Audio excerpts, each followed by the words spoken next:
How's it going, everybody? So today we're starting work on our Suzuki carry revival. So we've got this carry. She's a, what year is it? 87. So this is a 87 Suzuki carry. Me and my partner bought this for like $1,000 a few years ago.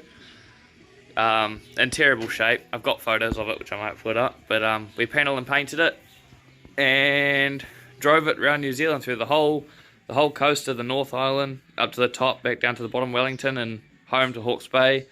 And then we drove from Hawke's Bay all the way down the east coast of the South Island, all the way down to Bluff, round and up the other coast all the way home. So we did like, I don't know, 12,000, 16,000 Ks or something.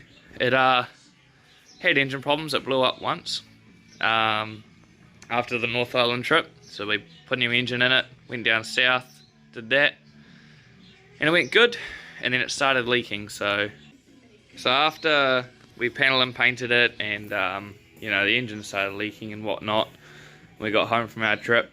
So we started looking at it closer, and it's quite a rusty body, like all the sills and everything are rusting out. So we went ahead and we bought this van. So this is a, what year is this one? 92. This is a 92. I bought from a wreckers. They were going to wreck it, but it's way too nice. Someone already took the window. But inside, it's all really nice. It's just blown up. So our plan is to take the engine out of our old rusty van and the wheels and some other cool parts. Put it on the engine stand, reseal it, re-gasket it, and then we're going to put it in this one, which is a way better shell, rust-free. It is facelift, which I don't like that much. It's got the round headlight front in comparison to the square headlight. But yeah, so today we're going to take the engine out of this, get on the stand, and hopefully get working on that. We disconnected all the wiring, all the hoses, shifter cables and everything, and exhaust. I got under here and whipped the drive shaft out. So I'm going to pull the gearbox off because I can just do it by hand, it's so small. And then we'll work on getting the engine out. So I'm just going to drain the gearbox oil so that when I pull the gearbox out and it tips back, it doesn't tip all over me like I've done a bunch of times in the past. So 124mm bung, drain that out. Still looks mint from the last time I changed it.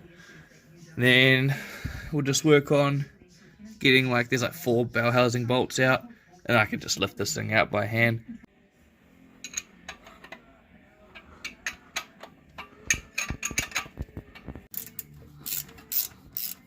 So all the gearbox bolts are out, starter, clutch disconnected and everything. So now we're going to go ahead and pull it out. So we've got our gearbox out, just down there, really small, not too difficult really.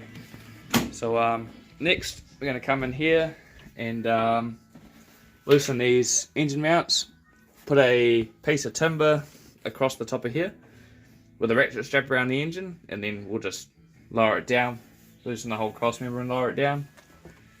And then go ahead and get it on the stand over here. Alright, so this is our jerry rig setup. We got 2 of these little hooks on the intake manifold bolts to a ratchet strap going around a bit of wood going across here. And then if we come onto here, it's just these 2 bolts either side and the whole thing drops down. Alright, so we're all rigged up. Bolts down here are out both sides, so our engine is completely hanging from this bit of wood. So now we'll just ratchet it down and slide it out. Here we go.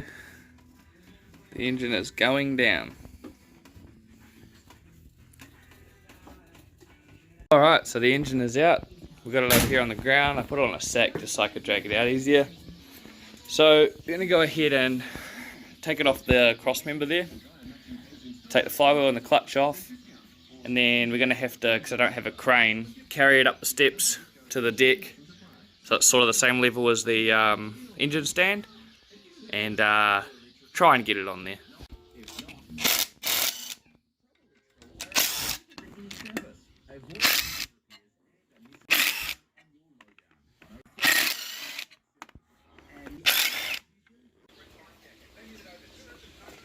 How's she look?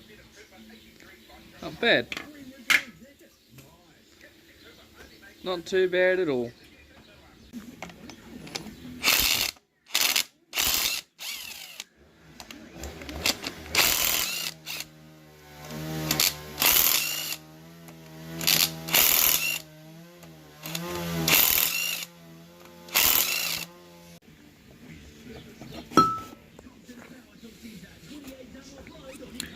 Flywheel looks pretty good.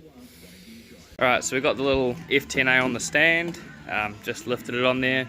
We're going to go ahead and take off the exhaust manifold, engine mounts, intake manifold, and maybe belts, pulleys and covers, alternator and stuff.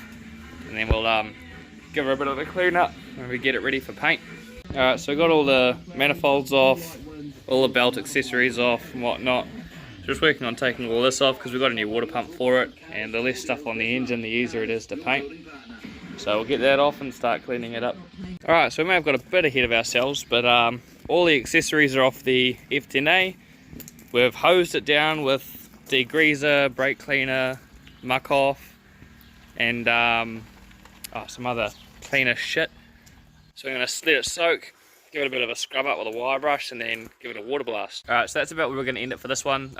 We've got the engine all nice and clean, degreased, water blasted, ready to go. So we're going to go off to the Mitre 10 and grab some paint and other bits and bobs ready for the next part of doing this engine.